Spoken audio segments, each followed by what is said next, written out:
તો રાજ્યને નવી વધુ રોપેક્સ અને રોરો ફેરીની સુવિધા મળશે। કેન્દ્રીય શિપિંગ મંત્રાલયે રોપેક્સ અને રોરો ફેરી માટે નવા 9 જેટલા સ્થળની મંજૂરી આપી છે। હજીરા, ઓખા, સોમનાથ, પીપાવાવ, દીવ, દહેજ, મુન્દ્રા, માંડવી અને જામનગરથી ફેરી ચાલુ થશે। ઘોઘા હજીરાની જેમ હવે રોરો અને રોપેક્સ ફેરી પણ ચાલુ કરવામાં આવશે। આ સાથે જ સાગરમાલા પ્રોજેક્ટ અંતર્ગત 7500 કિલોમીટર લાંબા દરિયા કિનારા પર વોટરવેઝ બનાવવામાં આવશે। વધુ વિગતો મેળવીએ સંવાદદાતા વિપુલ બાલધા આપણી સાથે જોડાઈ ચૂક્યા છે। વિપુલ, હવે નવી રોપેક્સ અને રોરો ફેરી સર્વિસની સુવિધા મળવા જઈ રહી છે, કેટલો ફાયદો થશે?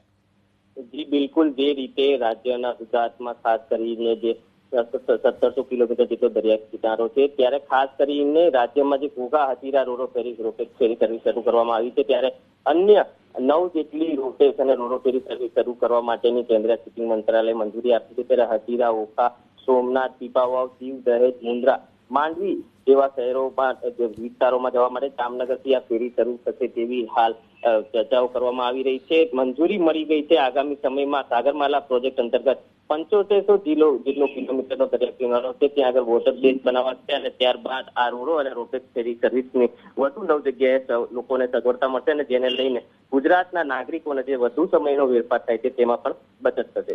જી આભાર આપનો આ સમગ્ર માહિતી બદલ। તો હવે ઘોઘા હજીરાની જેમ રોરો અને રોપેક્સ ફેરી શરૂ થશે। 9 જેટલા સ્થળને મંજૂરી આપી દેવામાં આવી છે।